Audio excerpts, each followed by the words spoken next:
자, 오늘은 9번째 강의인데요. 신명기가 우리 지난 월요일부터 어제부터 신명기 읽기가 시작됐어요. 지난 1월부터 우리는 신명기 1장부터 17장까지 읽었고요. 이번에 이제 16장까지 읽었고 17장부터 34장 마지막까지 또 우리가 읽게 되는데, 이제 우리 1월달에 신명기 읽기의 이 개론을 우리가 나누지 못했거든요.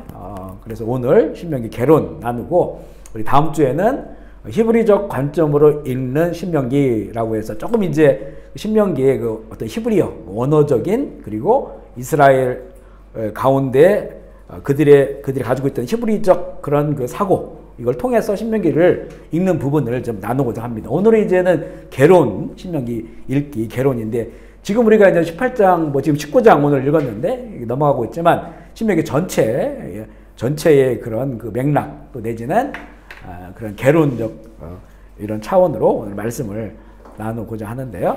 먼저 이제 첫 번째 보면 신명기라고 하는 이런 타이틀, 제목과 기록 목적을 나눠볼게요. 제목에 보면 한문으로 신명기라고 써 있는데, 이 신자가 우리가 생각했을 때는 이게 하나님 신자가 쓰일 것 같은데 신자가 아니죠. 여기 보면 이거는 이제 이게 다시 신자 이런 뜻이에요. 그러니까 신명기, 명은 이제 말씀, 명령이고, 기는 이제 기록한 거니까 하나님의 말씀을 다시 들려준 거다, 이런 의미예요. 그런 의미에서 신실자가 아니고 이런 다시 신자, 이렇게 쓰여져 있습니다. 신명기, 영어로는 이제 디테로노미인데, 이게 이제 헬라어를 그대로 영어로 쓴 거예요. 헬라어, 그리스어로는 디테로노미온이라고 하는 그렇게 쓰여져 있습니다. 그리고 이 의미는 율법의 사본, 그러니까 두 번째 율법, 이런 의미예요. 그러니까 다시라는 그런 의미예요. 다시 말씀을 전하는 것, 다시 쓰여진 것, 이런 그 의미다. 사실 두 번째 율법은 아닌데 사본이다, 이런 의미도 이 원어의 의미하고 좀 다릅니다. 그러니까 다시 말씀해 주시는 것, 이런 의미라고 볼 수가 있어요. 두테로노미온이라고 헬라어는.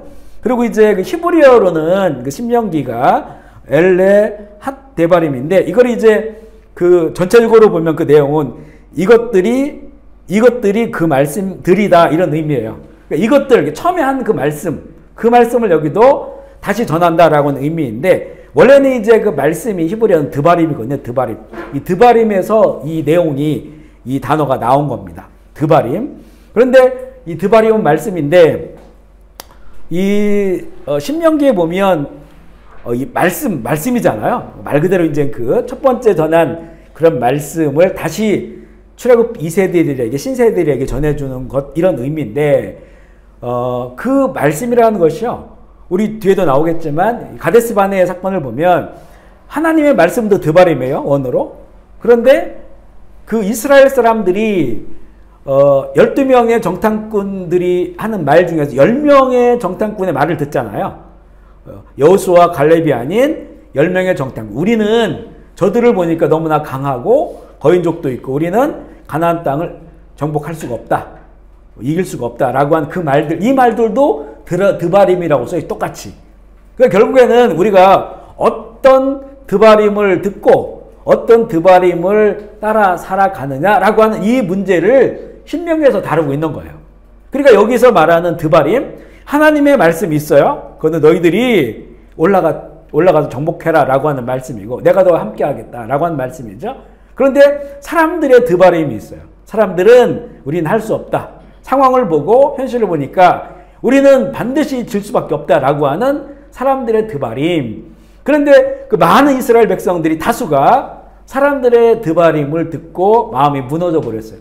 우리는 포기하겠다, 다시 애굽 땅으로 돌아가겠다라고 하는 것이죠. 그래서 결국 이 신명기, 히브리어로는 그 신명기가 드바림이라겠죠. 말씀의 말씀, 하나님의 말씀, 사람들의 말들, 똑같은 단어가 쓰였어요. 어떤 것을 듣고 따라 살아갈 것이냐라고 하는 이 문제를 이 신명기는 다루고 있다고 하는 것이죠. 그래서 이 드바림 말씀, 이거를 좀 우리가 잘 기억을 하고, 사실 보면 이제는 결국에는 에덴 동산에서도 하나님의 말씀과 결국에는 그 뱀, 사단의 그런 말 있죠. 그 말, 사단의 말은 보면요, 되게 인본적이에요. 인본주의죠. 지금도 마찬가지. 하나님의 말씀과 하나님의 말씀은 신분적이죠. 신분적. 하나님의 다스리심, 하나님의 왕국, 하나님의 나라. 근데 인본적인 그런 말들이 있습니다. 이 세상에 추구하는 그런 것들이죠. 이 두 가지의 이런 말들 속에서 우리가 어떤 것들을 진리로 여기고 또 따라 살아갈 것이냐라고 하는 거예요. 그러니까 에덴 동산에서 사단이 뱀이 말한 것은 뭡니까? 네가 하나님처럼 될 수 있었다라는 거예요. 사람이 하나님처럼 될 수 있다. 이게 이제 인본주의죠. 인본적인 거예요.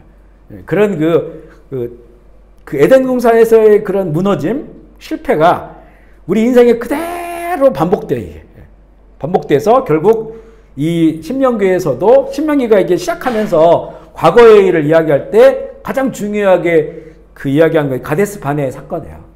하나님의 말씀을 들을 것인가? 사람들의 말씀을 들을 것인가?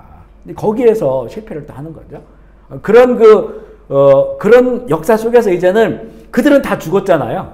그러니까 지금 이 신명기가 기록될 때는 3명만 남은 거예요. 3명만. 모세가 남았고, 그리고 여호수아와 갈렙. 아론 다 죽었어요.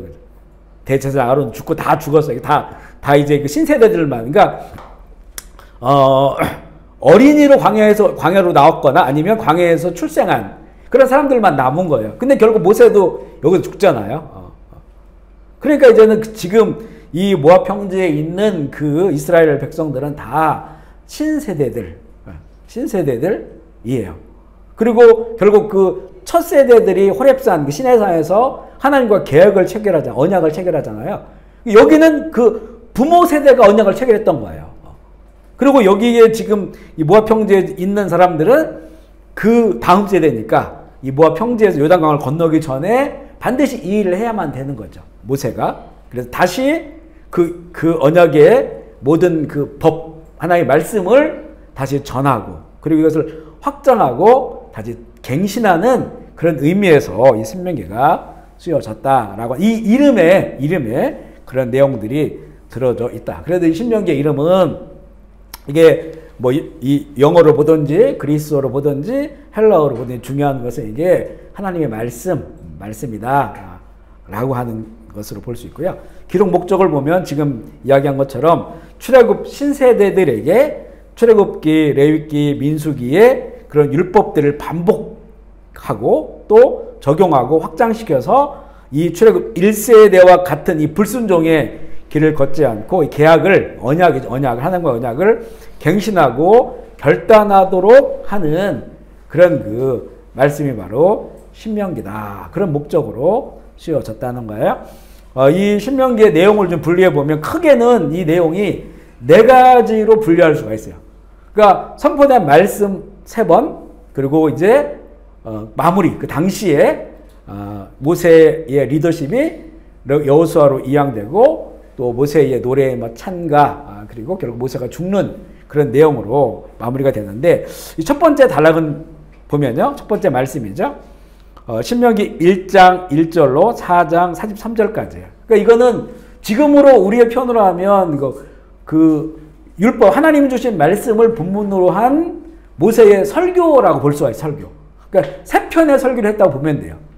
3편의 설교. 그 첫 번째 설교가 신명기 1장 1절로 4장 43절까지의 그런 말씀이고, 여기의 내용은 뭐냐면 이제 그 설교가 시작되었을 때 이제 그동안에 광야의 모든 그 과정들을 먼저 서술을 하는 거예요. 지난 광야 40년 역사를 아주 짧게 요약하고 설명하는 그런 내용이고, 이 설명하는 과정에서 이스라엘의 범죄와 하나님의 은혜, 하나님 오래 참으심과 그리고 그 거역하고 끊임없이 범죄한 이스라엘을 끝까지 붙잡고 계시는 그런 하나님의 은혜를 강조하는 그런 내용인데, 우리가 뭐 내용은 길지만 몇 구절만 읽어볼게요. 우리 신명기 1장 6절로 8절 말씀 읽어보겠습니다. 시작.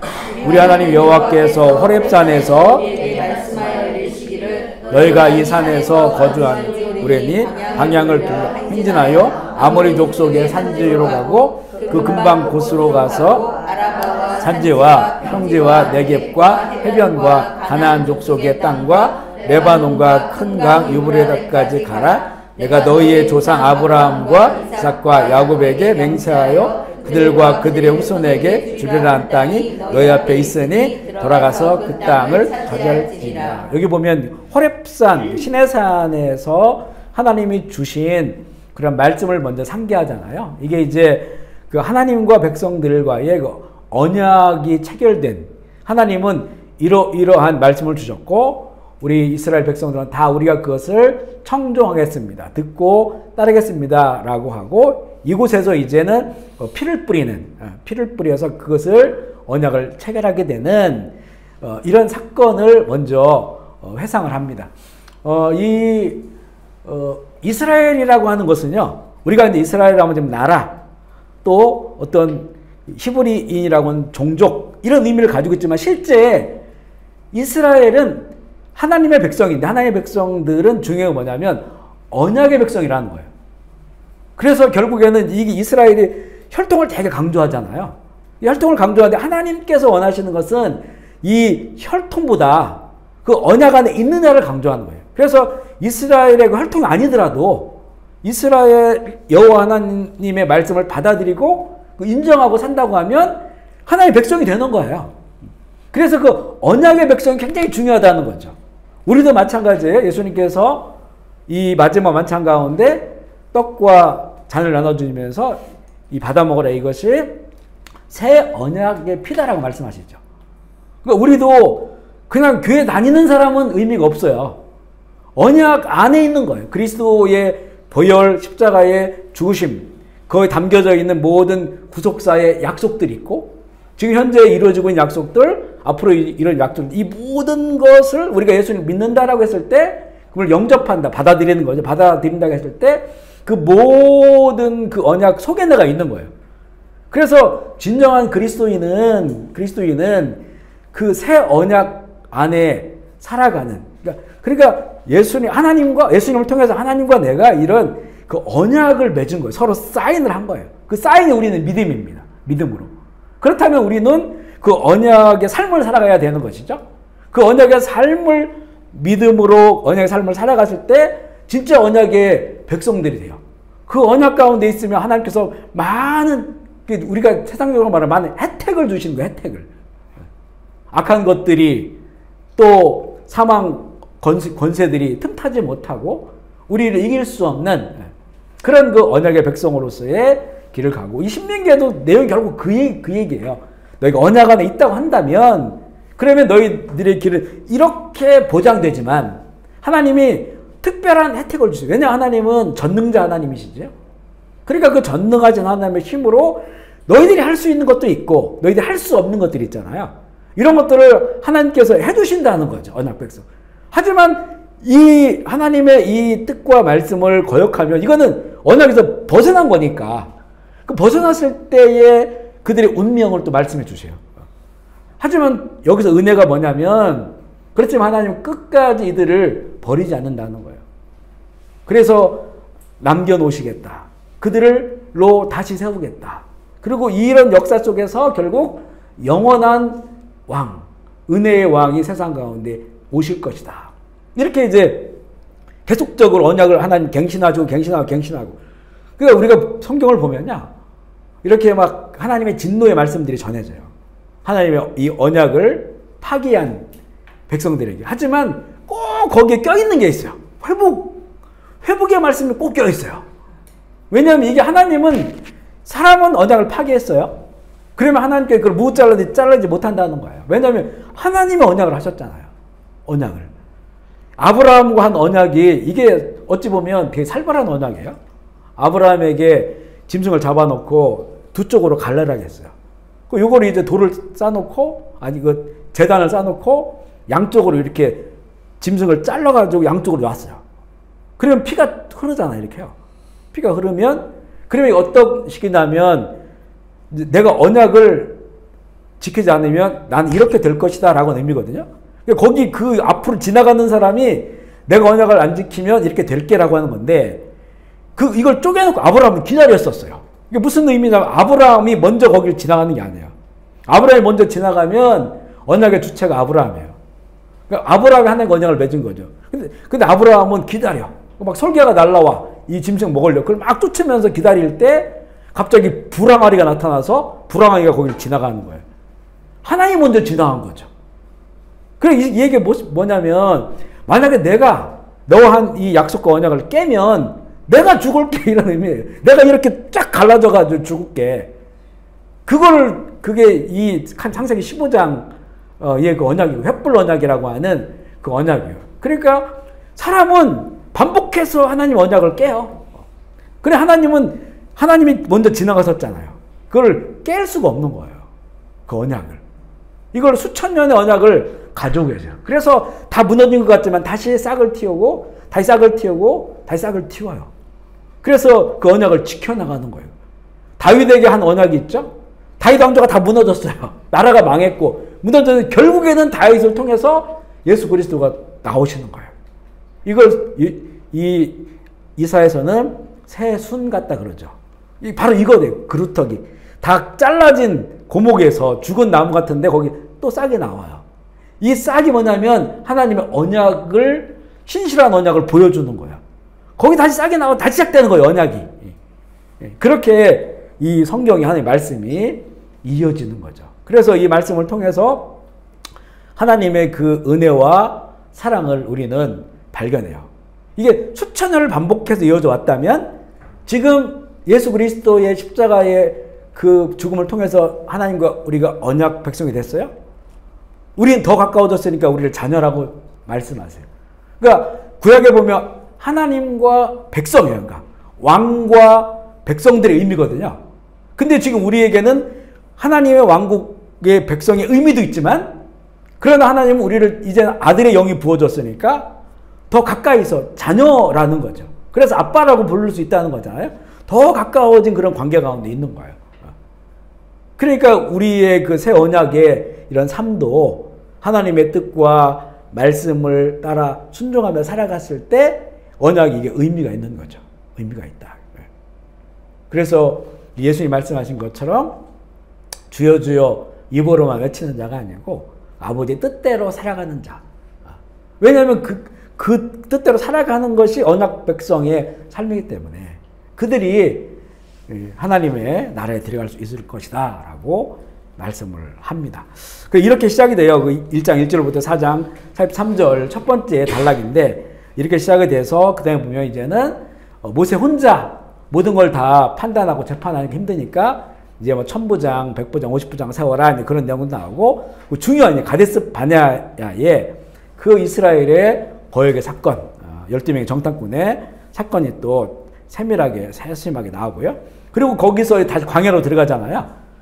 그래서 전체적으로 40년. 왜냐하면 이들이 정탐한 날이 40일이에요. 40일. 그래서 하루가 1년에. 벌써 이제 한 2년이 지난 거, 1년 좀 넘게 지났으니까 나머지 38년을 돌아서 40년을 채우는 거예요. 그 40년 동안 또 하나의 사건이 뭐냐면 이 첫 세대들, 불순종한 첫 세대들이 다 광야에서 묻히게 되고, 이제 출애굽 2세대들, 신세대들이죠. 신세대들이 MZ 세대들이 이제 여기서 다시 하나님의 말씀을 이제 듣는 거예요.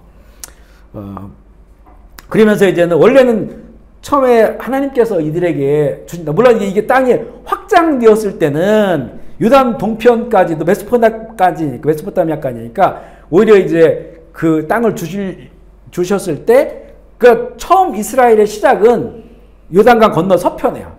지금의 이스라엘 지역, 물론 지금 이스라엘도 이제 팔레스타인들이 점유하고 있는 땅들이 있지만, 이런 그 땅이었는데, 이게 이제 복을 받고 확장되었을 때는 메소포타미아, 이게 이제 다윗 왕국 시절에 그런 일이 있었거든요.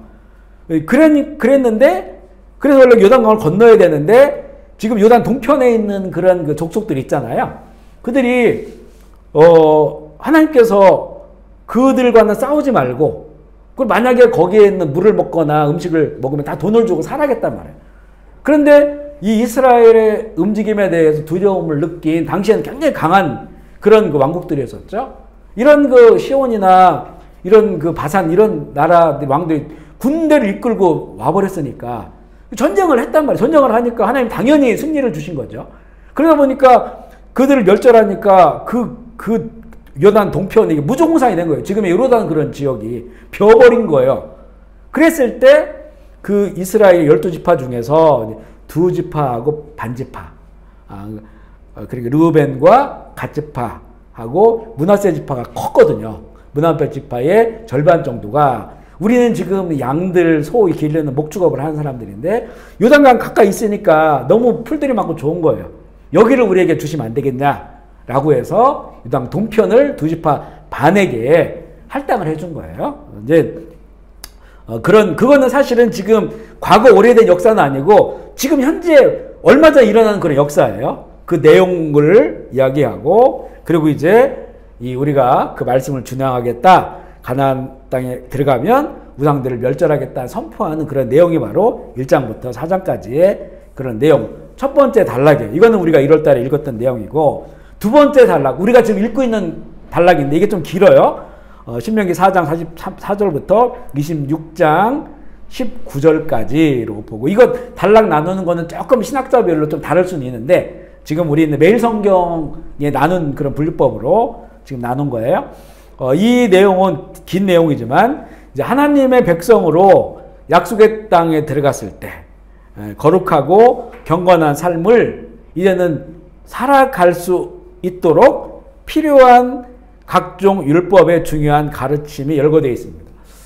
보면 이제 우리가 은혜가 있으면 법이 필요 없어요. 은혜가 있으면. 그런데 은혜라고 하는 것이, 보세요. 그 1세대, 출애굽 1세대 시내산에서 하나님 영광을 봤단 말이에요. 그러면 하나님께서 주신 하나님 살아 계심을 봤잖아요. 하나님 살아 경험했대. 그러면 하나님 정말 살아 계시고 위대하신 분이다. 그분의 말씀을 내가 따라 살아야지 하고, 하나님이 말씀을 주신 그 의도와 그 말씀의 이런 내용들을 마음에 받고 이렇게 살고자 하는 결단들이 생긴단 말이에요. 물론 그렇게 했는데도 광야에서 실패를 많이 했지만, 근데 이게 시간이 지나가잖아요. 시간이 지나가면 그렇게 은혜로만 할 수가 없어요. 은혜로만 할 수, 왜냐하면 이제 그게 삶이 되면 문화가 되잖아요. 문화가 되면 또 그 안에서 많은 이제는 다른 것들이 들어와요. 다른 것들이 들어오고 혼합되고 하다 보면 결국에는 이런 그 세상을 살아갈 수 있는, 이제는 이거 법이죠. 율법이 그 공동체를 이끌어갈 수 있는 그런 법이 있어야 그 말씀을 따라 살아갈 수 있으니까, 이제는 이 내용에 보면 이제 여러 가지의 도덕법도 있고, 그 다음에 어떤 재판법도 있고, 이런 것들을 세밀하게 주시는 거예요. 그런 내용들이 이제 이어지는데, 이 두 번째 말씀에 보면 이제 여러 가지 단락들이 있어요. 좀 세밀하게 나누면 거룩한 삶, 도덕적 공동체를 이루기 위한 그런 말씀들이 있어요. 5장부터 10장까지 내용인데, 여기 보면 한 구절만 읽어볼게요.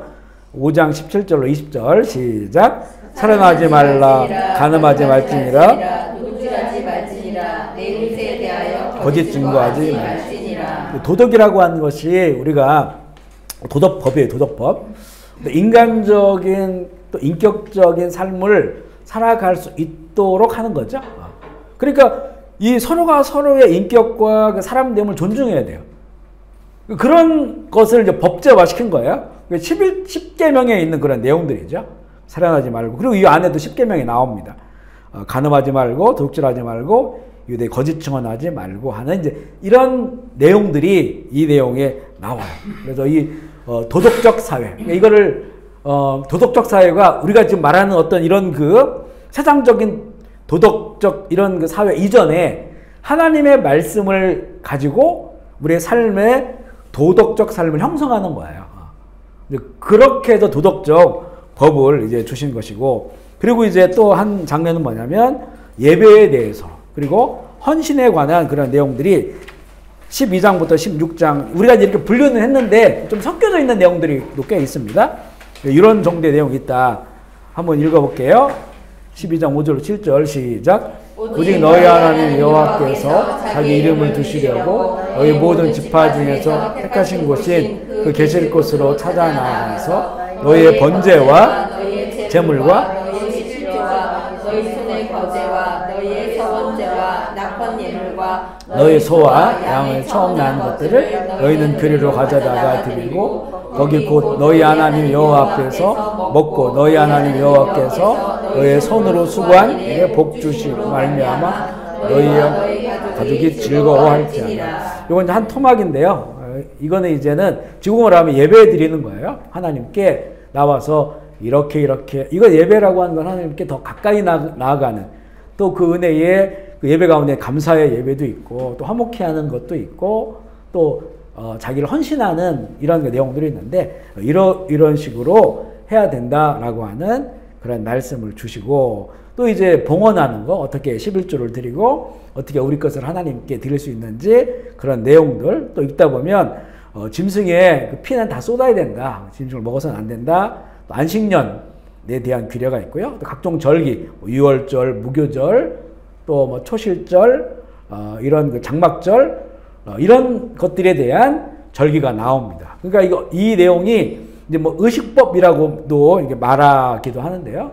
예배와 이런 헌신. 그러니까 이거 보면 신앙적인 것들이죠. 그런 것들에 관한 이제 법이 있는 거예요. 그 다음에 보면 이제 어떤 또 단락에는 재판관, 이 지도자들에게 주신 그런 말씀이 있어요. 16장부터 18장까지의 내용인데 우리 신명기 17장 9절로 11절 읽어볼게요. 시작. 레위 사람 제사장과 당시 재판장에 나아가 물으라. 그리하면 그들이 어떻게 판결할지를 내게 가르치리니 여호와께서 택하신 곳에서 내게 보이는 판결의 뜻대로 행하되 그들이 내게 가르치는 대로 삼가 행할 것이요 곧 그들이 내게 가르치는 율법의 뜻대로 그들이 내게 말하는 판결대로 행할 것이요 그들이 내게 보이는 판결을 이겨 자유로나 오르나 치우치지 말 것입니다. 당시에는 이 레위인들이 상당히 중요한 역할을 감당했어요. 레위 지파 안에 제사장 그룹이 있고 대제사장도 거기서 나오죠. 그리고 이제 이들이 재판을 했어요. 재판. 이 레위인들은요 12지파가 이렇게 흩어져 기업을 나눴을 때 거기 각 지파별로 몇 개씩의 성읍을 이들이 살 수 있도록 주었어요.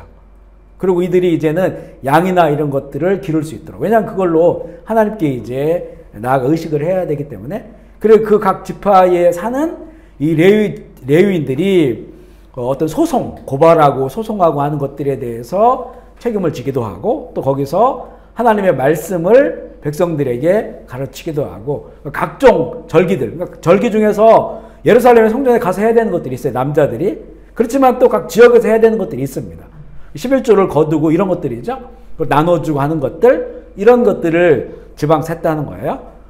그들이 이런 일들을 감당했을 때 어떻게 해야 되는지에 관한 그런 그 말씀을 이 내용 가운데서 주고 있는 거예요. 공의로운 재판을 하거라 라고 하는 것. 그 다음에 군사력을 의지하지 말고 하나님을 의지하라. 이게 참 특이한 거예요, 사실은요.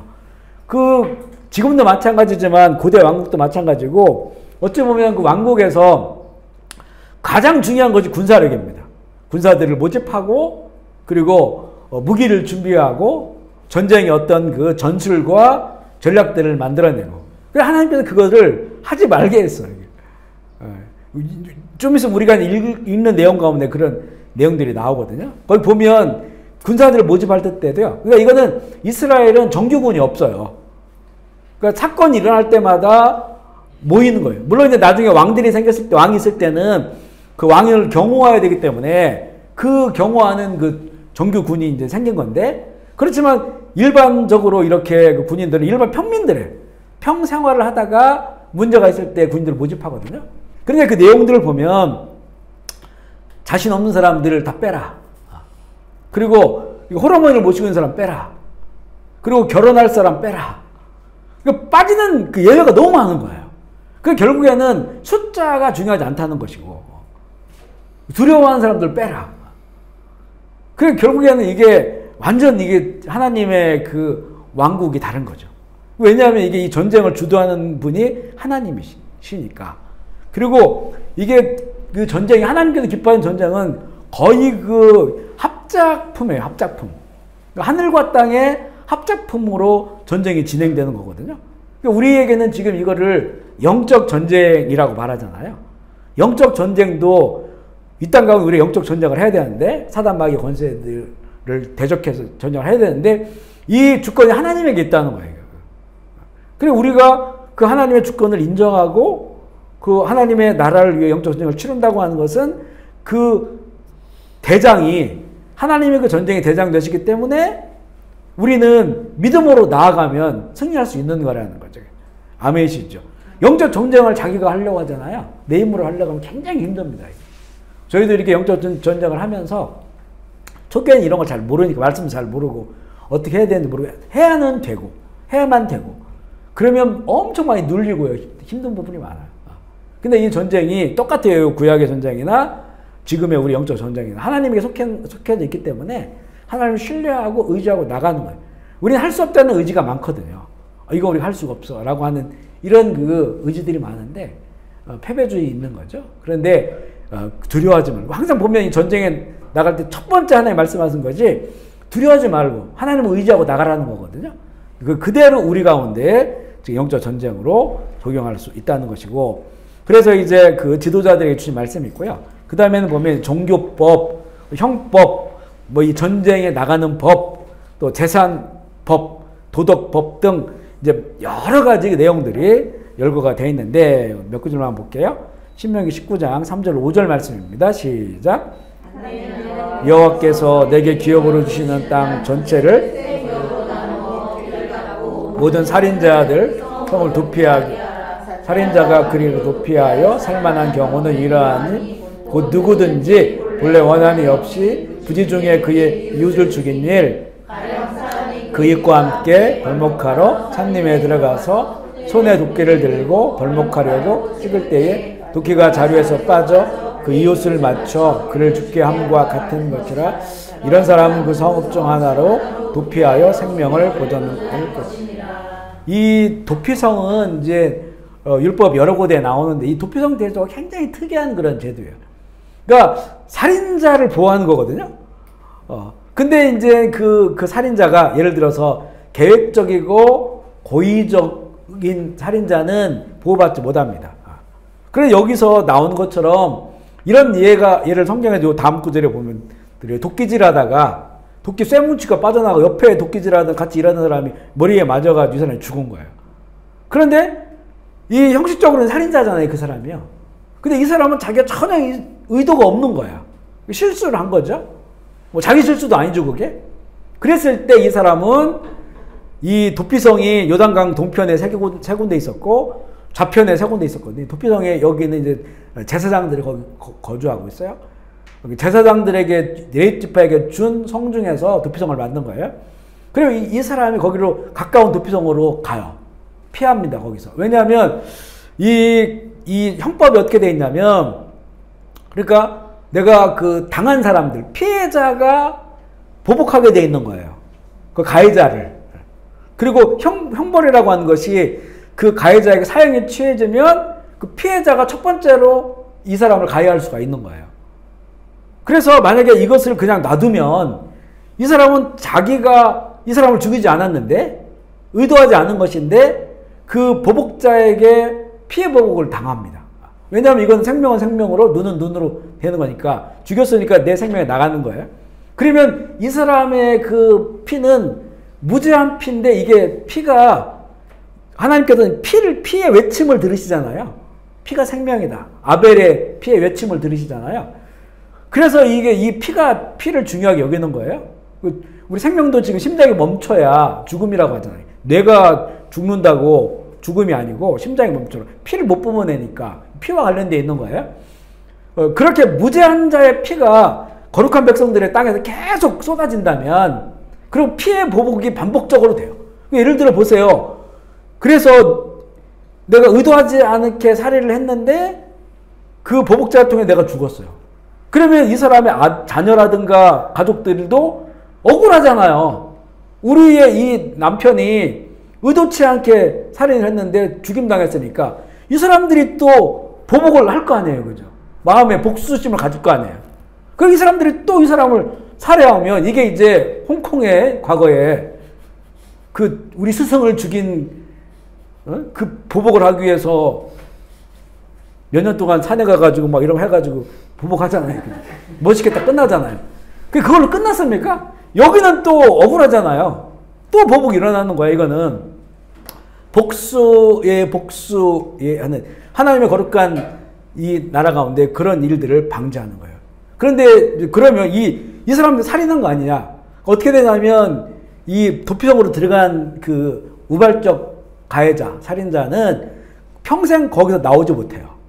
그러니까 그것도 하나의 형벌이에요. 자유가 없어져요. 그 성 안에서만 살아가야 돼. 언제까지? 그 시대의 대제사장이 죽을 때까지. 대제사장이 굉장히 그 의미를 가지고 있죠. 대제사장이 죽음의 이제는 나올 수가 있어요. 그만큼 시간이 흐른 거죠. 하지만 이제는 또 이거 악용하는 사례도 있을 거 아니에요. 의도대로 죽이고 도피성으로 들어갈 수 있잖아요. 그러면 죽음당한 그 성읍 사람들이 그것들을 가지고 증거가 확정이 있으면 이 사람 도피성 끌어내요. 끌어내서 다시 처형을 하는 거예요. 그리고 이제는 그 밑에 거 읽어볼게요. 19장 21절 시작. 내 눈이 국률이 여기지 말라. 생명에는 생명으로, 이에는 이로, 손에는 손으로, 발에는 발로. 이 말씀을 이제 여기는 보면 우리의 신체로 이 법 정신을 얘기하고 있잖아요. 신체. 이걸 법에는 항상 법 정신이 있어요. 그 법도라고 하죠. 그게 신체로 하니까 예를 들어 누가 내 눈을 상하게 해가지고 눈이 실명했으면 그 사람 눈을 똑같이 상하게 해라. 이렇게 보면 이게 되게 잔인해 보이잖아요.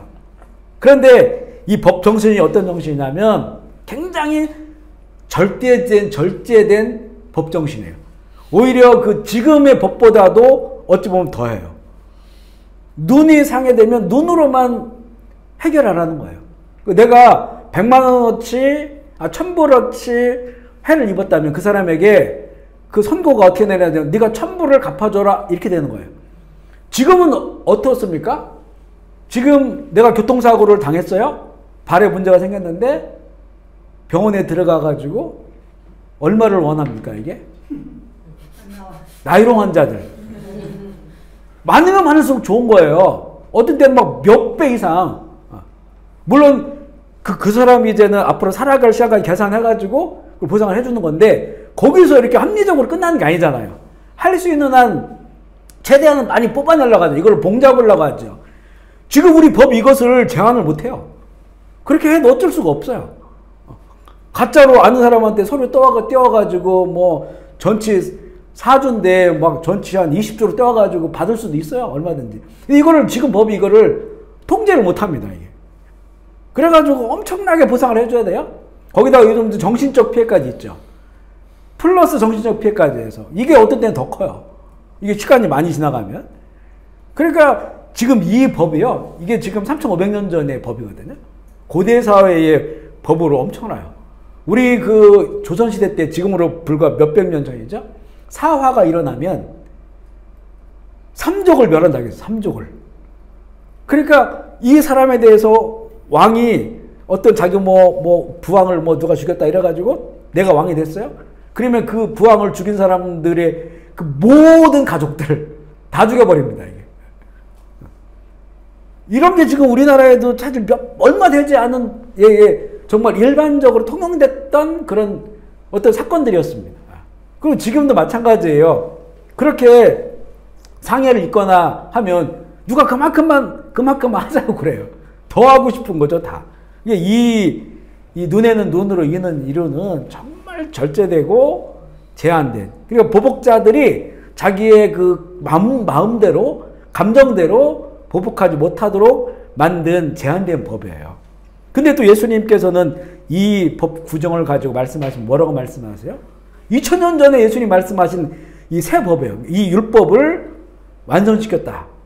이 율법을 이렇게 새 계명을 주셨는데 그건 뭐냐면 이 구약에 너희들은 들었지 않냐? 눈은 눈으로, 이는 이로 갚으라고 했지 않냐? 내가 다시 말하노니 이건 새 계명이라는 거예요. 원수를 사랑하고 그를 위해 축복하고. 2000년 전에 말씀하신 법인데 지금도 우리가 감당이 안 되는 법이에요, 이게. 지금도 이게 얼마나 고결한 법이고 깊고 넓은 말씀인지 지금도 우리 못 지켜요, 그거. 근데 예수님이 이 말씀하신 거기 결국 맥락은 뭐냐면 만달란트의 맥락이죠. 하나님이 그렇게 용서하지 않았느냐. 너희들이 죽어도 수백 번, 수천 번 죽어야 될 너희들 위해서 대신 그 모든 값을 치러주지 않느냐. 그러면 100데나리온 빚진 자를 너 용서해 줘야지. 이렇게 맥락이 되어지는 거예요. 하나님의 그 사랑이 알게 된다면 얼마든지 그렇게 할 수 있는 힘이 있다라고, 그래서 참 지킬 수 없는 그런 법을 주셨어요. 2000년 전에 주신 주님의 그 법인데 너무나 지금도 세상에 못 따라가죠. 이런 법으로 따라갈 수가 없어요. 그런 은혜의 법을 주신 거다.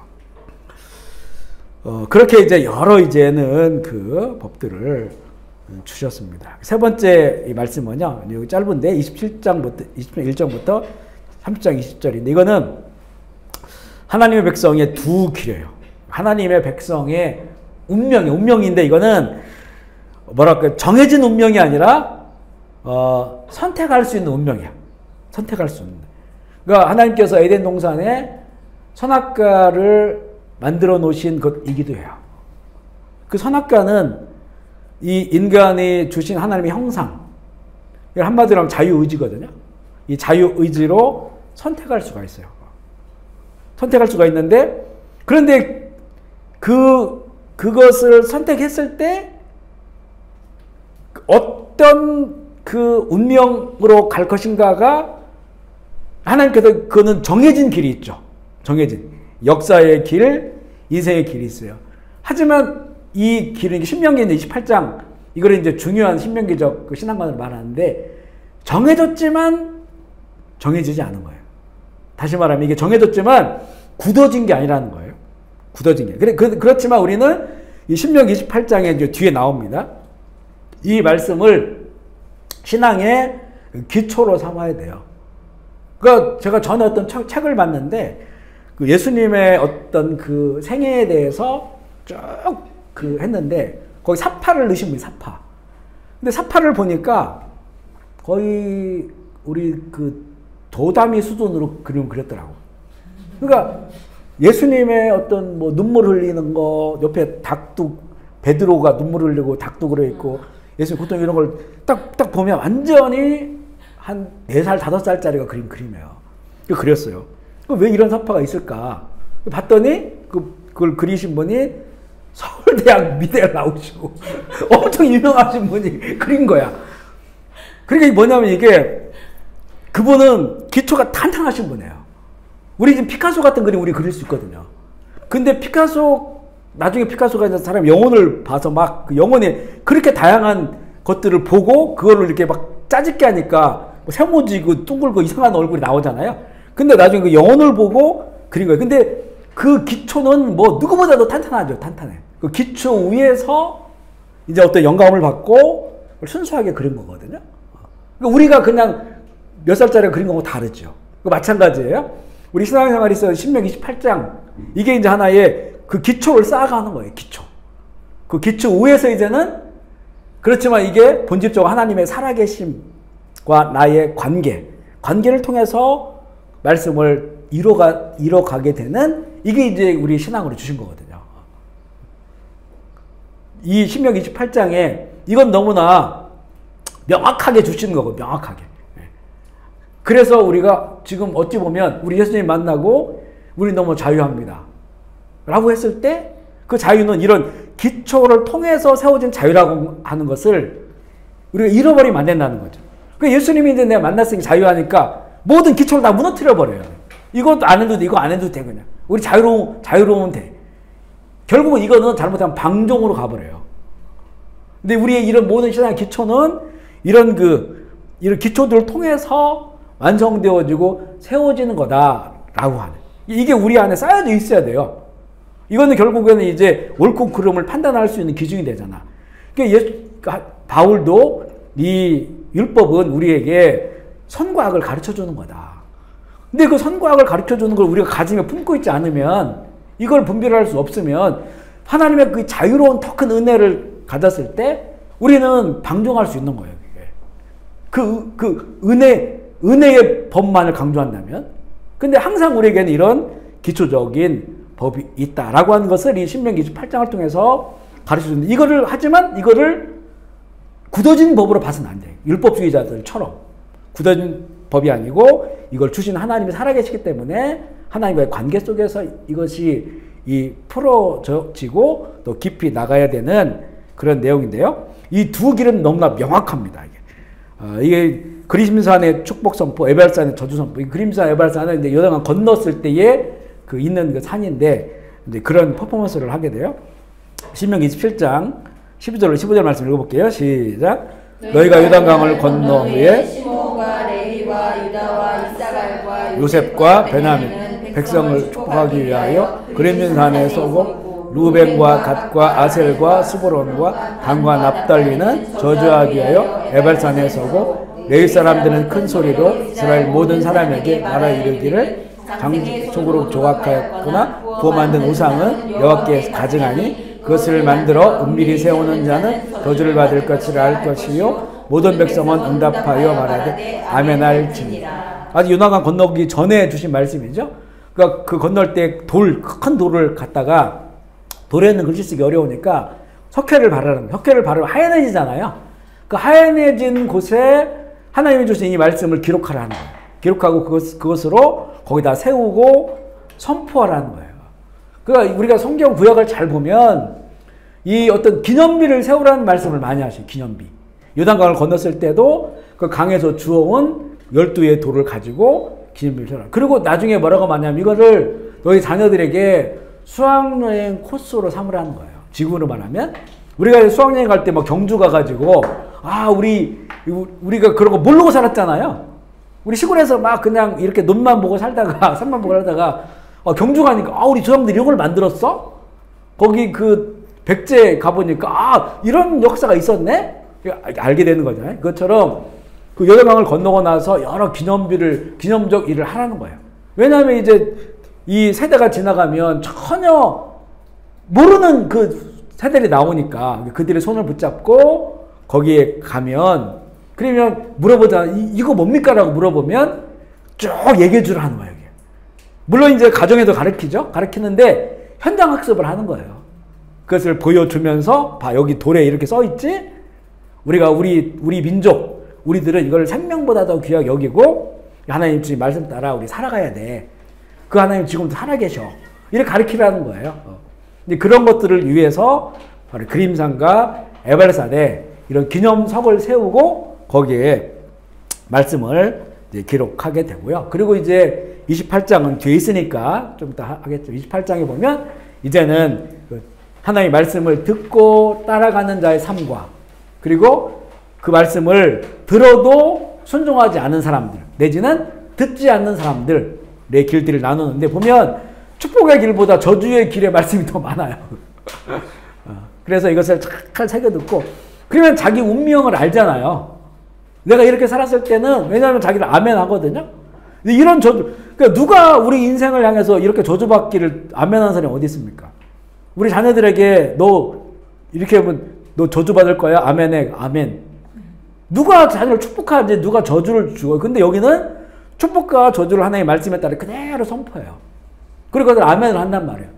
그러면 이제는 내 인생이 이게 축복으로 하나님이 주신 복으로 갈지 저주로 갈지 알고 살아가야 되는데 이것을 잃어버리는 거예요. 왜 잃어버립니까? 이걸 주신 하나님을 망각해.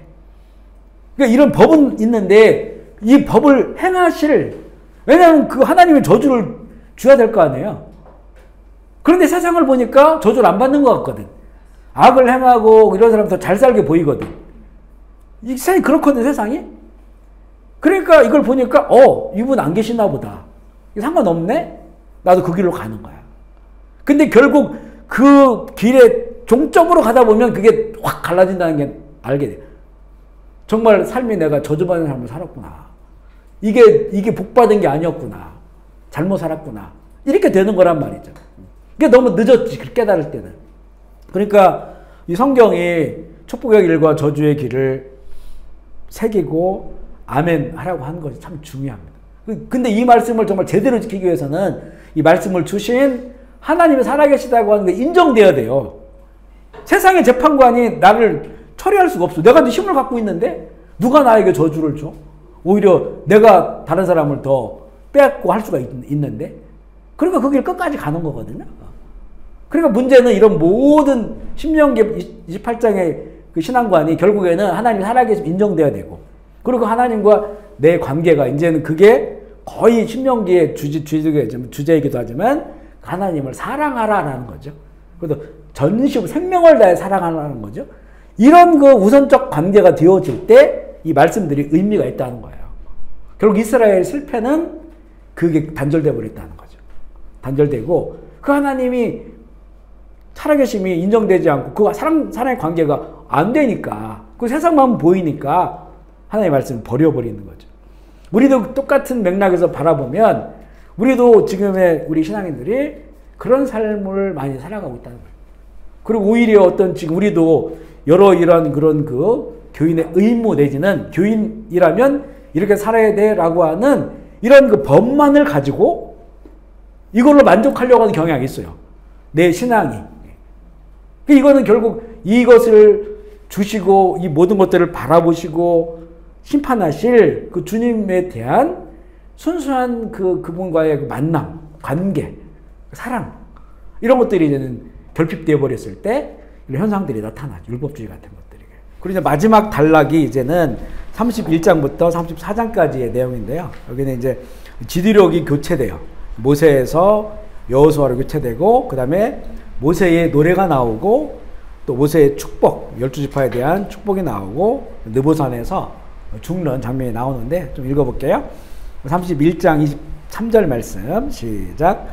여호와께서 또 눈의 아들 여호수아에게 명령하여 이르시되 너는 이스라엘 자손들을 인도하여 그들에게 맹세한 땅으로 들어가게 하시니 강하고 담대하라. 내가 너와 함께하리라 하시니라 말씀하시죠.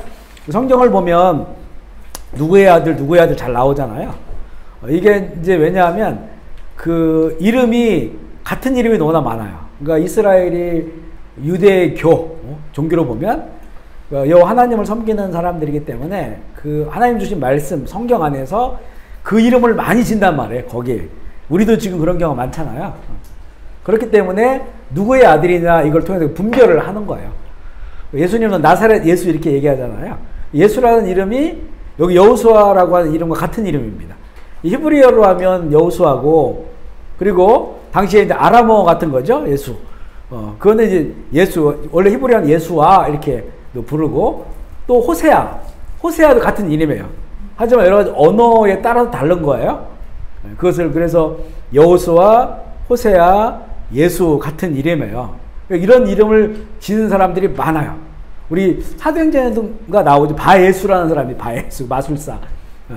그러니까 이제는 이 성경에 보면 나사렛 예수 이것처럼 눈의 아들 여호수아 이렇게 나옵니다. 그런 하나의 내용들을 좀 알게 하고요.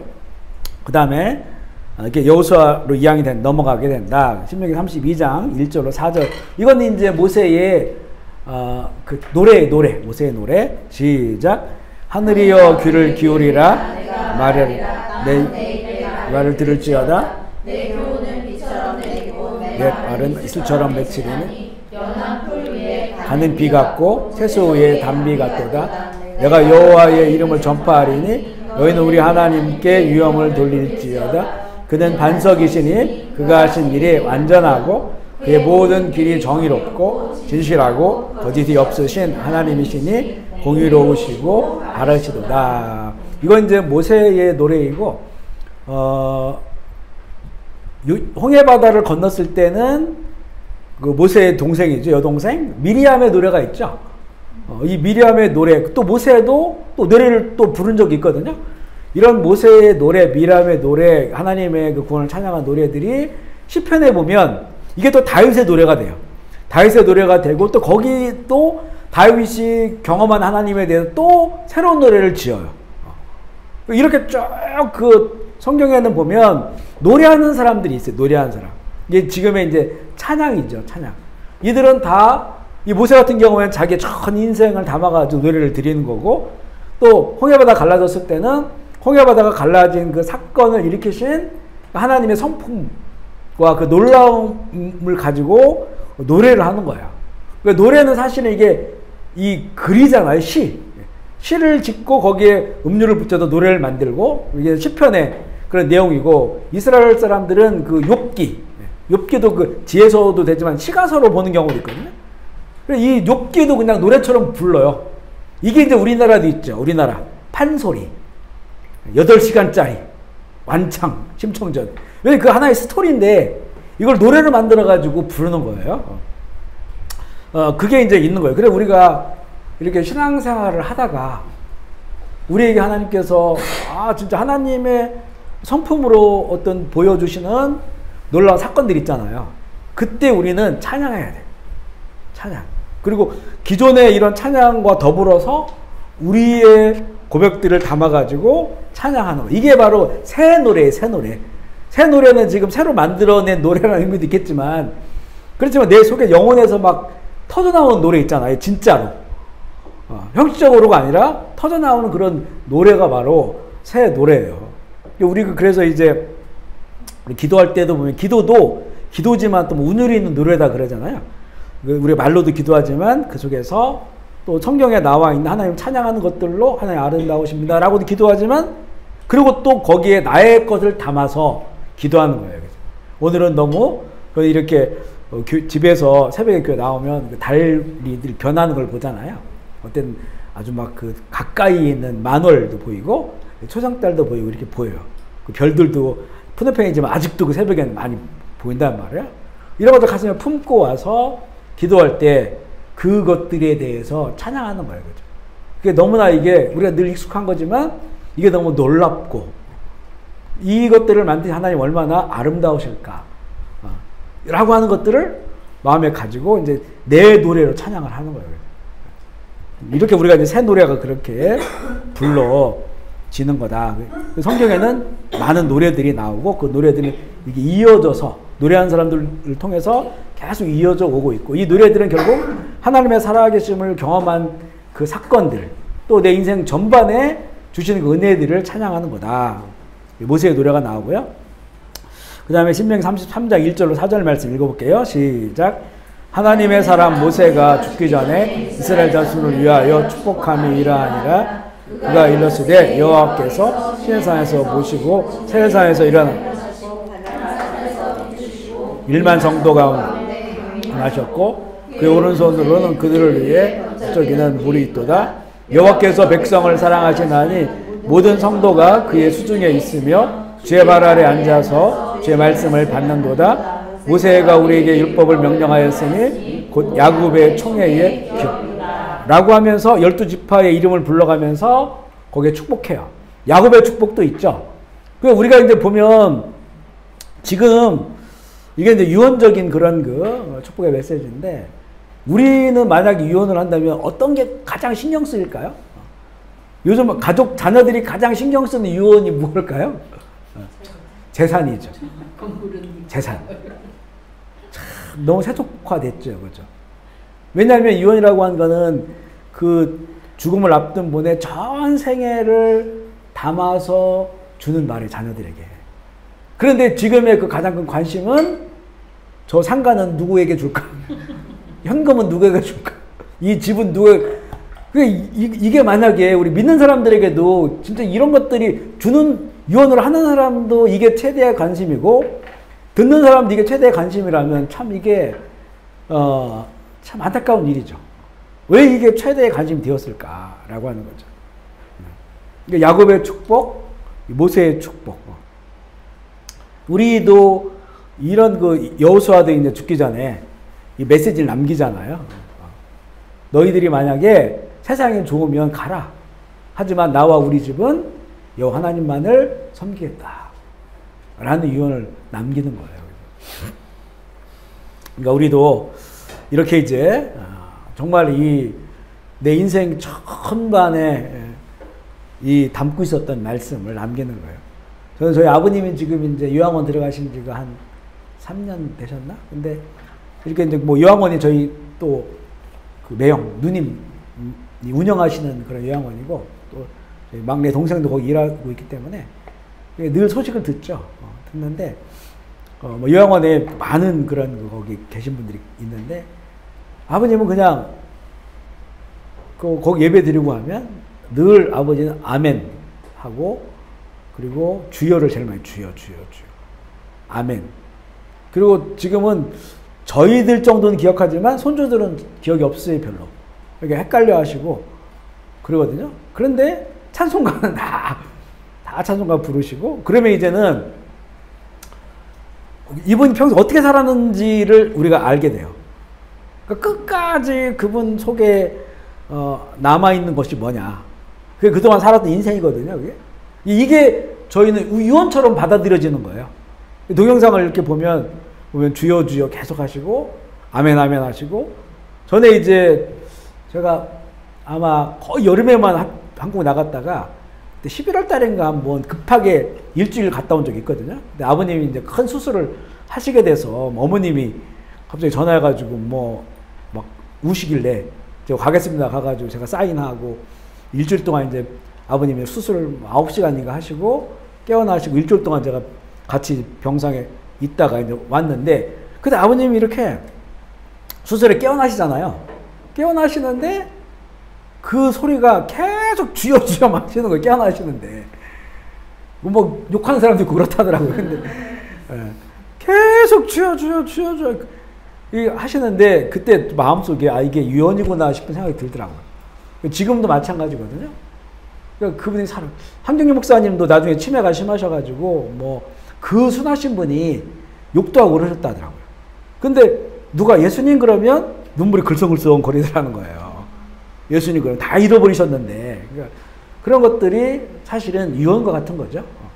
그 말로 표현하지 않았지만 보여지는 그런 유언과 같은 그런 말씀들.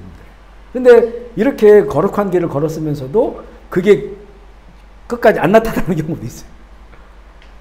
되게 막 한맺혀 있고, 그런 거 있죠. 그런 세상처럼 정말 막 돈 이런 거. 뭔가 이제 무엇을 바라보며 살았느냐가 그 끄트머리에 나오는 거죠. 그리고 이제 모세가 이제는 죽는 장면인데요. 34장 7절입니다. 시작. 모세가 죽을 때 나이 120세였으나 그의 눈이 흐리지 아니하였고 기력이 쇠하지 아니하였더라. 아멘이시죠. 우리가 좀 꿈꾸는 죽음이에요. 여기서 그의 눈이 흐리지 않았다는 거예요. 단지 그냥 눈이 좋았다 이런 게 아니고 이게 눈빛이 살아있다는 거죠. 눈빛이 살아있어서. 왜냐하면 이제는 사명 때문에 살았고, 사실 앞쪽에 80년은 사명이 없었잖아요. 80년은 40년은 혈기로 살았고, 그 나머지 40년은 정말 광야의 방랑자처럼 다 포기한 형태로 살았고, 80세에 하나님 부르시잖아요. 그리고 40년은 지금 들어온 120년이 120살이죠.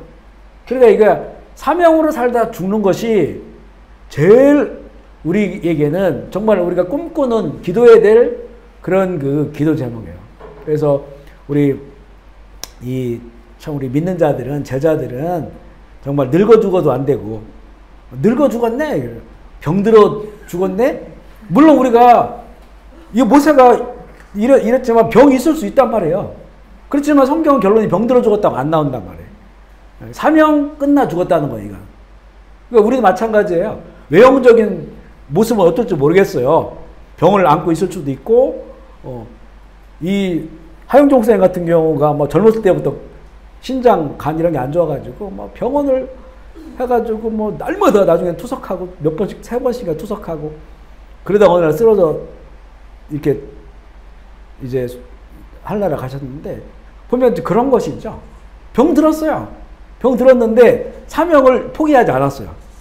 끝까지 말씀 전하다가 돌아가신 거예요. 그러면 우리는 이분을 사명 끝나다 데려가셨다라고, 이 눈빛이 흐리지 아니하였고 기력이 쇠하지 않았다라고 얘기를 하는 거예요. 그러니까 우리의 기도 제목은 그냥 우리의 죽음이 늙어 죽었다, 병들어 죽었다, 그게 아니고 사명 끝나 죽었다. 아멘이시죠. 왜냐하면 우리 모든 그리스도인은 하나님 부르셨어요. 부르셨다는 거는 사명을 주셨다는 거예요. 이게 어떤 모습이든 간에 사명을 주셨기 때문에 이 사명이 끝나는 날 우리가 죽는 거죠. 우리 전에 최춘선 그 목사님 할아버지, 그 가난한 자는 복이 있나인가, 그 다큐멘터리 김우영 감독이 만든 게 있잖아요. 거기 보면 그 너무 기인처럼 하고 붙이고 다 미쳤다겠죠. 맨발로 다니면서 그 예수 그리스도 복음을 전하고 사람들이 볼 때는 정말 노숙자인 줄 알았는데 나중에 보니까 집도 개인주택 다 있으시고 공부도 되게 많이 했고 옛날에 어마어마한 부자였는데 예수 믿고 다 팔아다 나눠주고 그리고 달랑구 집 하나 갖고 있는 것이었잖아요. 근데 동네 아이들은 너무 할아버지 쫓아다니고 좋아하는. 근데 처음 보는 사람들은 미친 사람처럼 보고 있는 건데 그분이 이제 나중에 이 지하철 타고 가시다가 거기서 복음을 전하고 막 이러다가 거기 돌아가셨단 말이에요. 근데 그 찬송가에 보니까 거기에 망자가 써 있어요. 한문으로. 죽는 날. 몇 월 며칠이라고 써 있어요. 그날 돌아가셨어요. 미리 알고 있었는데 바로 이런 거예요. 그분이. 얼굴은 겉모습 보면 막 초췌하고 너무 막 그냥 초라해 보이고 핏기도 없고 그렇거든요. 근데 그분은 자기의 죽는 날을 알았고 그 사명을 감당하다가 그 지하철 거기서 이제 전도지 나눠주고 복음 전하고 그러잖아요. 그러다가 거기서 돌아가신 거예요. 그러니까 이제 사명을 끝나서 죽은 거죠. 그 보면 김은 감독님은 예수는 나의 힘이요 하고 또 몇 가지 이제 그 마지막 만남에서 준 그런 말씀, 충성에 관한 그런 말씀들 그런 거 남기셨죠. 그러니까 우리가 이제 그런 죽음을 우리가 위해서 기도해야 됩니다. 기도하고 우리가 사명 끝나서 하나님 우리가 주의 날 하나님 나라 갈 수 있도록 우리 기도 제목이 되어야 되겠죠. 그 다음에 세 번째는 신명기적 신앙관인데 우리 이거 좀 나눈 거예요. 먼저는 신명기적 신앙관이 두 가지의 큰 그 내용이 있습니다. 첫 번째가 쉐마 쉐마가 들으라 이스라엘아. 신명기 6장 4절로 9절 말씀 시작. 이스라엘아 들으라 우리 하나님 여호와는 오직 유일한 여호와시니 너는 나말 다하고 뜻을 다하고 힘을 다하여 내 하나님 여호와를 사랑하라. 오늘 내가 내게 명하는 이 말씀을 온 마음에 새기고 부지런히 가르치며 집에 앉아있을 때든지 길을 갈 때든지 누워있을 때든지 일어날 것이며 이 말씀을 강론할 것이며 너는 또 그것을 내 손목에 매어 길을 삼으며 내 미간에 붙여 표를 삼고 또 내 집 문설주와 기록하라. 아멘이시죠? 이 쉐마가 가장 중요한 율법의 바탕입니다. 바탕. 여기 보면 원래 이제 히브리어로는 쉐마가 먼저 나와요. 근데 우리 번역할 때는 이스라엘이 먼저 나오죠. 이스라엘. 근데 원래 반대가 됩니다. 들으라 이스라엘아 이렇게 이제 시작이 돼요. 우리 지금 이 모임이 쉐마 스쿨이잖아요. 쉐마 스쿨. 그러니까 들으라 학교에 들으라 학교. 이 우리나라 말로 하면 그래서 우리 저도 듣고 우리도 듣고 저희는 이게 통로가 되어지는 거거든요. 들으라부터 시작이 되어야 되니까 우리 하나님 여호와는 오직 유일한 하나님이시니 마음을 다하고 뜻을 다하고 힘을 다하여 네 하나님 여호와를 사랑하라. 오늘 내가 내게 명하는 이 말씀을 자 처음에는 뭐냐면 들었죠? 그럼 먼저 내 마음에 먼저 새겨야 됩니다. 아멘이시죠? 내 마음에 이게 새겨지려면 한두 번으로는 새겨지는 게 아니에요. 이게. 그 하나님께서 돌판에다가 십계명 새기잖아요. 그 돌판에 말씀을 새긴 것처럼 우리가 마음판에 새겨져야 돼요. 이거를 이제 내면화라고 해요. 말씀의 내면화. 그래서 이게 딱 중심이 돼서 이게 딱 중심으로 섰을 때 그리고 우리가 분별이 되는 거예요. 아, 이 길, 바른 길. 아, 저 길, 이거는 하나님 기뻐하지 않는 길. 이게 딱 분별이 되거든요. 처음에는 아무리 말씀을 들어도 이게 새겨지지 않으면 짬뽕이 돼버리면 아직까지는 이거를 온전히 하나님의 말씀에 따라 살아갈 수가 없어요. 새기는 것은 이건 교육적으로 따지면 반복 교육이지만 반복이라고 하는 게 그냥 어떤 그 계속 암기하고 이런 것이라기보다는 우리의 삶에 반복적으로 실행되어지는 그런 말씀이 되었을 때 이게 관념 머리에다만 새겨가지고는 이게 그냥 머리와 삶이 따로따로 살 수가 있잖아요. 따로따로. 그러니까 아는 거는 잔뜩 한데 그렇게 안 사람이 이게 새겨진 게 아니거든요. 아는 것만 많은 거지. 새겨진다고 하는 건 이게 그냥 삶으로 이렇게 나올 때까지. 그래서 말씀을 들었을 때 그 삶을 해봐. 근데 잘 안 돼. 또 해봐. 또 한대. 또 해봐. 또 한대. 이렇게 계속해서 반복적으로 이렇게 하다 보면 그리고 우리가 그렇게 애쓰는 것에 대해서 이 말씀을 주신 하나님이 도와주시는 거예요. 우리 신약으로 말하면 성령이 그걸 도와주시는 거예요. 아, 이렇게 이 말씀을 지키려고 이렇게 애쓰고 있구나. 라고 하는 거예요. 우리 보세요. 이 미워하는 거는 살인하는 거니까 미워하지 말라고 했죠. 이 말씀 평생 우리 이거 완벽하게 지킬 수 있습니까? 완벽하게? 아, 누구도 안 미워하고? 그거 있잖아요. 그죠? 또 해야 되나, 그거? 그 어떤 교회에 목사님이 설교를 하는데 그 설교 내용이 누구 다 미워하는 사람 없는? 미워하지 말라 이런 거였었어요. 그래가지고 목사님 물어본 거예요. 여기 계신 분들께도 지금 생각해 보십시오. 당신 마음에 한 명도 미워하는 사람 없으면 손 들어보라고. 아무도 없는데 어떤 이제 할머니 한 분이 싹 들으시는 거예요. 할머니 진짜 미워하는 사람 없습니까? 없다는 거예요. 어떻게 미워하는 사람 없습니까? 다 죽었어. 그래. 오래 살다 보니 미워하는 사람 다 죽었어요. 그래, 미워하는 사람 없는 거야. 에? 어린 사람들은 뭐 미워할 게 없죠. 다 죽을 때까지 기다리면 안 된다는 거야. 다 죽을 때까지 기다리면 안 돼. 그러니까 이 말씀 한마디도, 예수님이 하신 말씀 한마디도 야, 이거 살인하는 거야 라고 했지만 그 무서운 죄인데도 우리 그거 지금 잘 못 지켜요. 그렇다고 포기하면 안 되는 거죠. 그렇게 하라고 하는 것은 우리가 자꾸 이 말씀을 해보는 거예요. 이제 자꾸 미워하는 사람 생겼어요? 이거 아닌데, 하나님 기뻐하시는 아닌데, 그럼 어떻게 안 미워할 수 있을까? 그러면 나에게 은혜 주신 걸 생각해 보면 되지. 하나님이 나를 그렇게, 나 원수된 사람이죠. 원수. 하나님과 원수된 사람. 그 원수된 사람 먼저 사랑하셨고, 그래서 모든 걸 다 용서해 주셨고, 품 안에서 내가 이렇게 만달라도 은혜 받았는데, 이 사람 미워 안 되는데 자꾸 안 되거든, 잘. 그러니까 하나님 도와주십시오. 하나님 사랑을 더 알게 하시고, 내가 이걸 미워하지 않을 수 있는 힘을 주십시오. 성령님 나를 도와주십시오. 왜냐하면 성령의 열매가 그거니까. 용서하는 것이고 사랑하는 것이니까.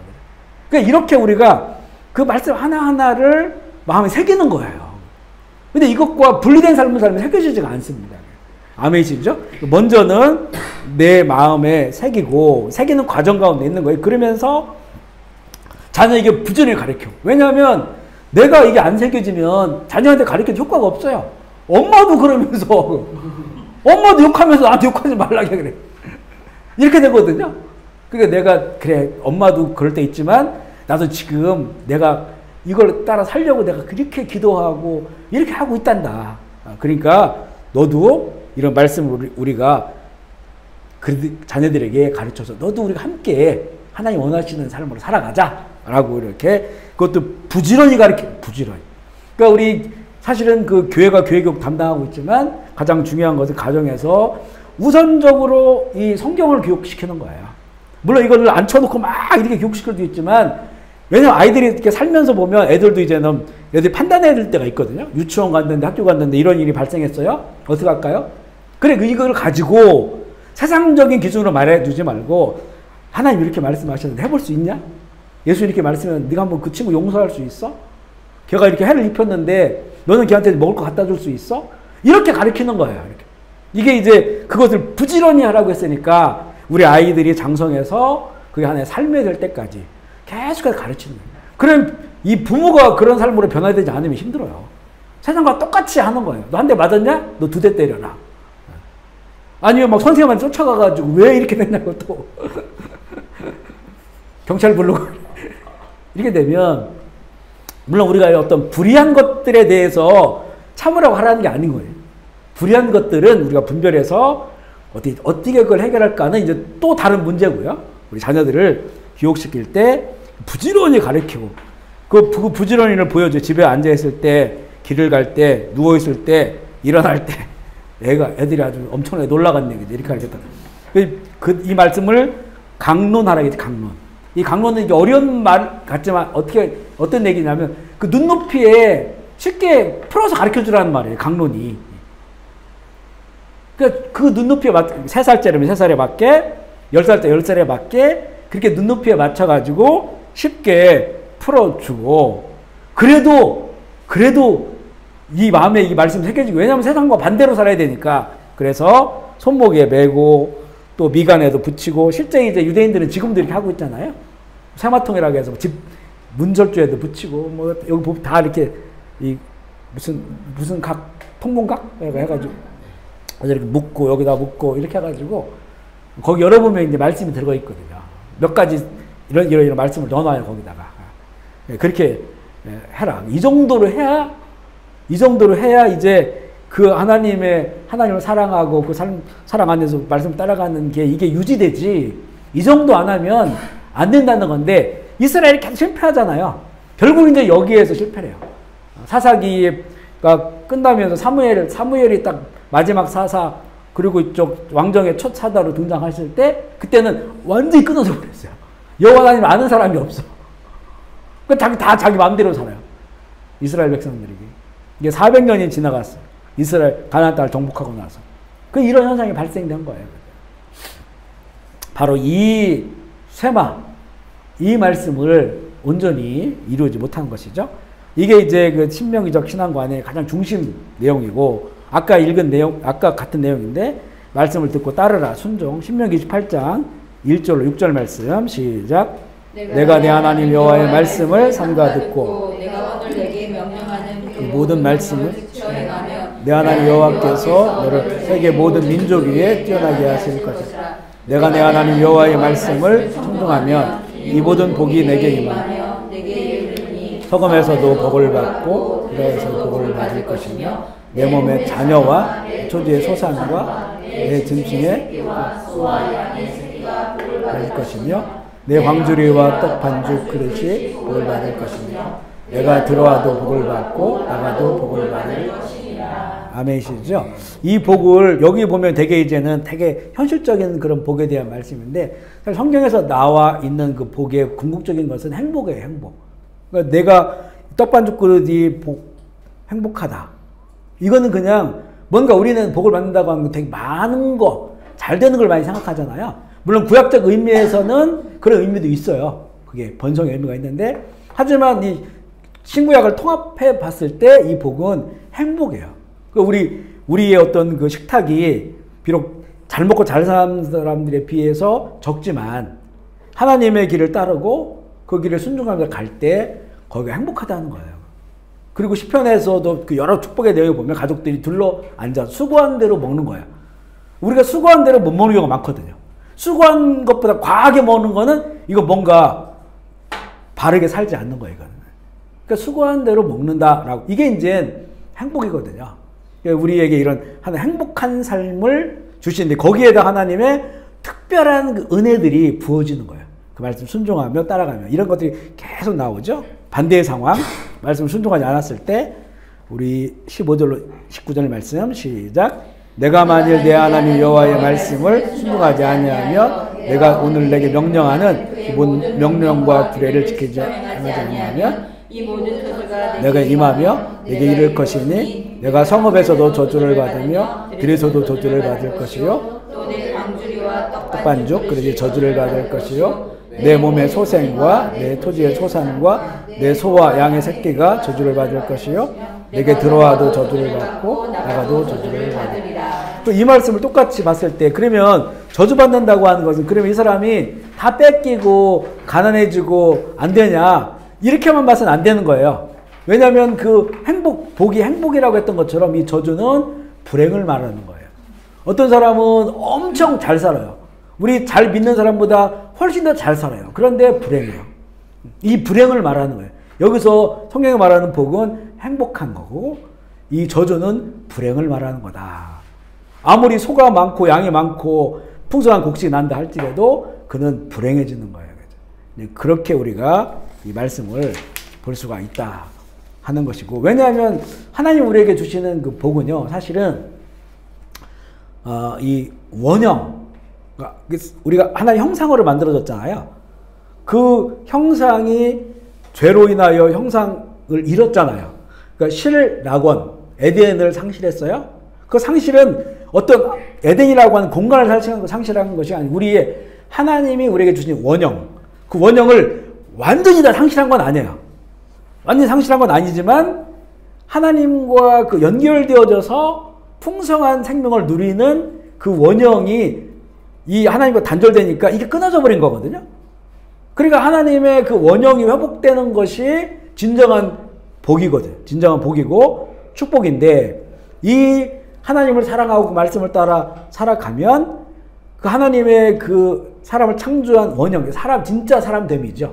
그 원형이 회복되면 이게 이제 행복이 되는 거고, 그 원형을 상실하게 되었을 때는 이게 불행한 것이 되는 거예요. 그래서 결국에는 지금 여기서 말하는 그 복과 저주는 그 원형에 대한 것이다. 하나님의 형상의 원형. 우리가 이 뭔가를 축복하려고 했을 때, 우리 그렇잖아요. 무슨 이렇게 기업을 시작하면 장사 잘 되게 잘 되면 좋겠다. 돈 많이 벌었으면 좋겠다. 우리 모두가 다 할 수 있는 축복이에요. 잘 되는 걸 바라는 거죠. 그런데 우리 그리스도 안에서는 우리 성경에 보면, 신약에 보면 사도 바울도 그렇고 베드로도 그렇고 축복하는 내용이 나와요. 이게 보면 다 영혼에 대한 축복을 하는 거예요. 영혼이 잘된 같이 범사가 모든 일이 잘되고 강건하기를 원하노라. 이렇게 되어 있잖아요. 그러니까 결국에는 그 사람의 그 생명, 그 하나님이 주신 그 생명이 풍성하기를 축복해 주는 거예요. 그리고 이것이 결국에는 우리가 죄를 보면서 그 형상이 사라졌다는 것보다는 다른 것들로 이렇게 묶여져 있어요. 탐욕과 또 미움과 욕심 이런 것도 막 묶여져 있는데, 우리 예수님 믿으면 이게 뜯어 나간단 말이에요. 뜯어져 나가고 원형이 이제는 살아나는 거예요. 하나님의 영이 부어지고 원형이 사라져 나가는 게, 그 원형을 축복하는 거예요. 베네딕트라고 하는 것이 그 원형을 축복하는 겁니다. 그래서 우리가 하나님의 사랑과 예수 그리스도의 은혜와 하나님의 사랑과 성령의 함께 하심이 너에게 있을지어다 이렇게 하잖아요. 이게 바울의 축복이거든요. 이게 보면 그 원형, 하나님이 나를 만드신 그 형상이 회복되어져서 그 영혼이 잘 되고 범사가 잘 되어지는 그런 삶을 축복하는 거예요. 그게. 아멘이시죠? 성경의 축복은 그런 것이다. 아론의 축복도 원형을 축복하는 겁니다. 하나님이 환란 월급빛을 너에게 비춰주기를 원하노라. 그러니까 하나님을 그 빛을 받으니까 이 어둠이 다 뜯겨져 나가고 원형이 회복되는 거예요.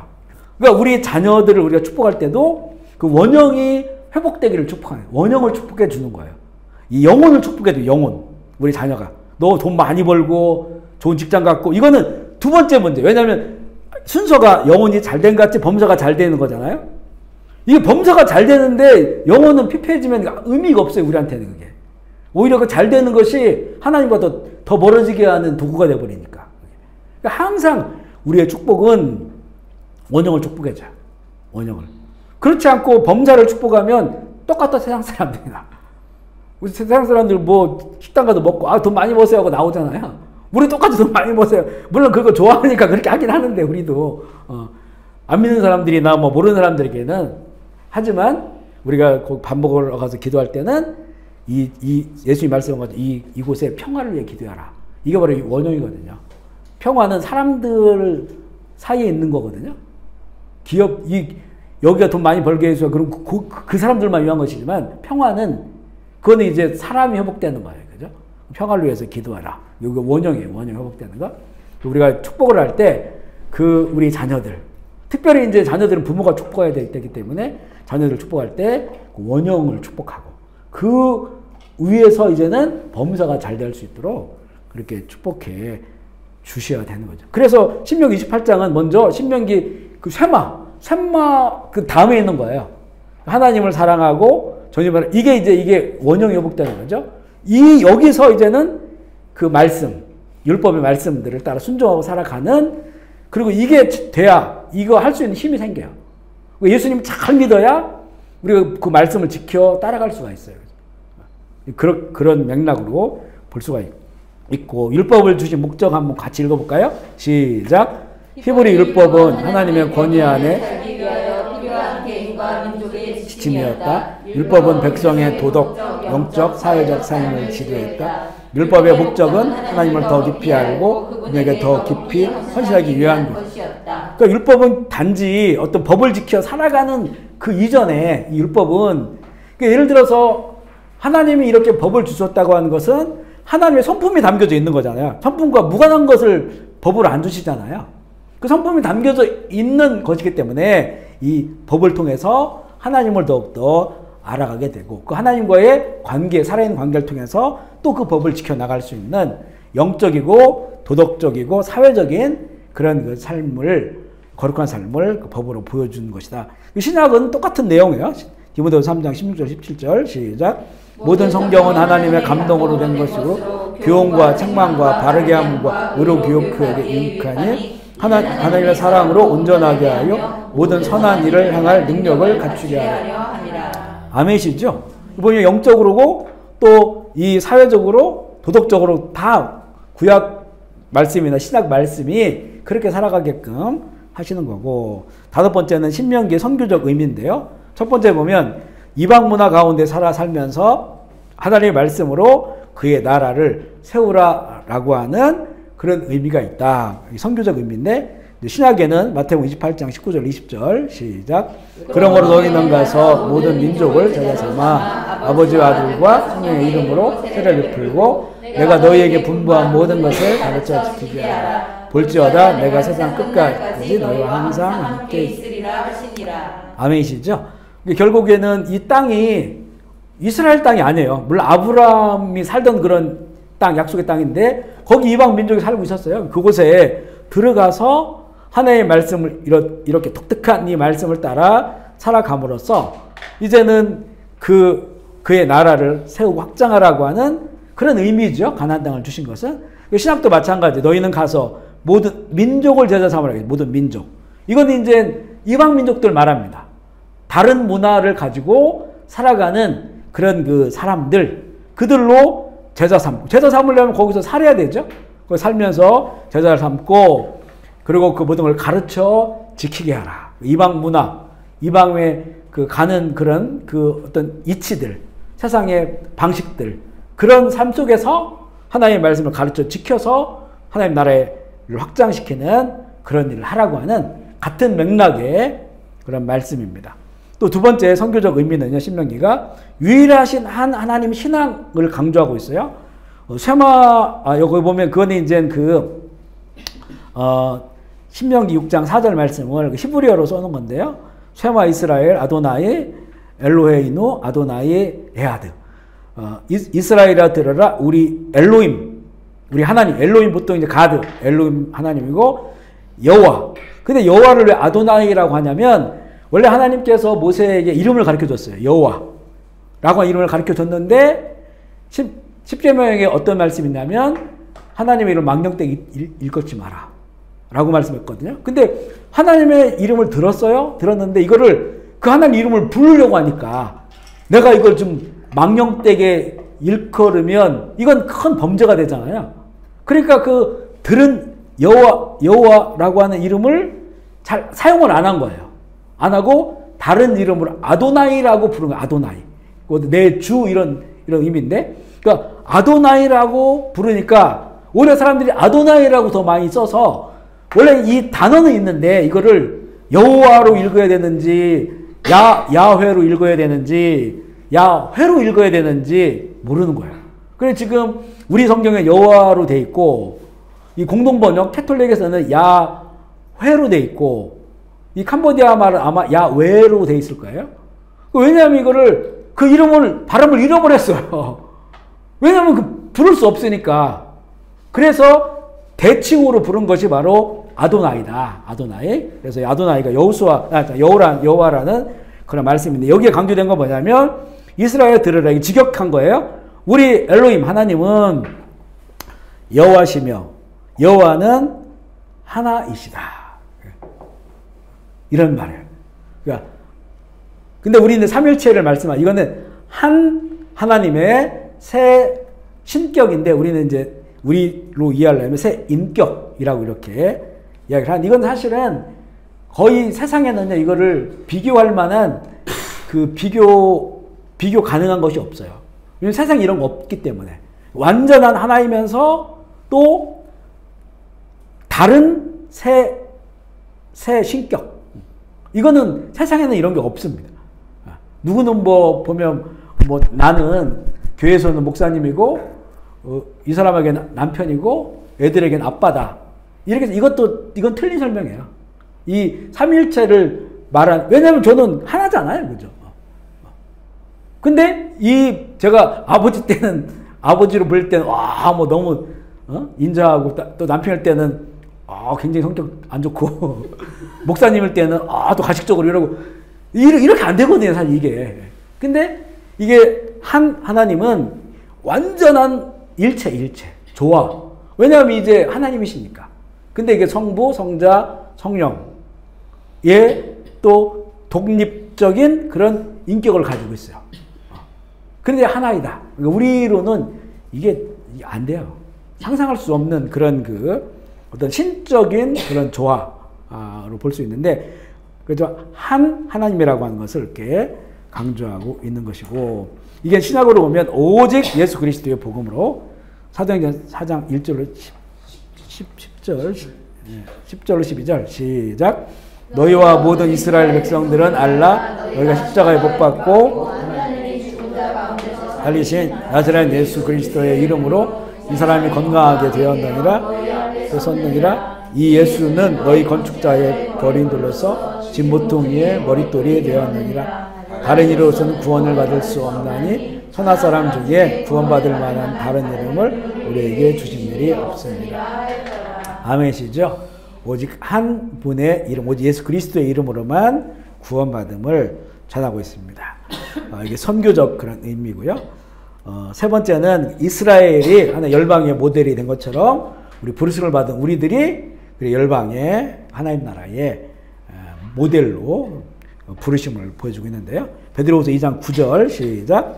그러나 너희는 택하신 족속이요 왕같은 제사장들이요 거룩한 나라요 그의 소유된 백성이니 이는 너희를 어두운 데서 불러내어 그의 기이한 빛에 들어가게 하신 이에 아름다운 악을 선포하게 하시라. 아멘. 그러니까 제사장은 하나님과 백성들을 잇는 가교 역할이잖아요. 가교 역할.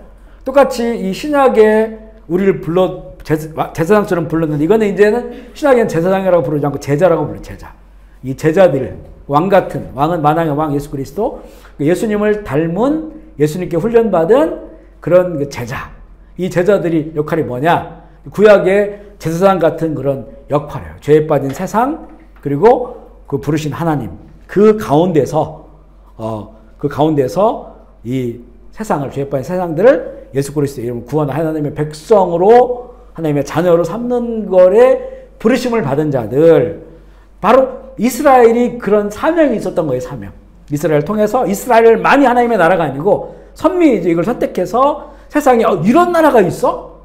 하나님을 섬기는 이런 나라가 이렇게 하나님 함께 하시네? 전쟁을 해도 뭐 군세력도 없는데 늘 승리하고 이 하나님 주신 말씀을 따라서 하니까 늘 평화롭고 이런 세상을 만드는 거예요. 이래서 이제는 그 많은 나라들이 이 사람들 보고 다윗 시대, 솔로몬 시대 때 막 부러워가지고 사람을 찾아오고 이러잖아요. 배워가고 이러잖아요. 그래 이디오피아가 막 변화되고 그랬단 말이에요. 그러니까 이런 나라를 원했던 거예요. 하나님께서. 하나님의 나라의 모델로 이스라엘을 삼아서 이게 선교적으로 확장될 수 있도록. 그것처럼 똑같이 우리를 부르셔가지고 우리가 하나님 나라를 살아가는 그 삶을 통해서 이 하나님 나라가 흘러가서 그 많은 사람들이 주께 돌아오고 그 나라를 누릴 수 있는 그런 왕 같은 제사장, 예수님을 닮은 제자들, 그런 삶을 우리를 부르셨다.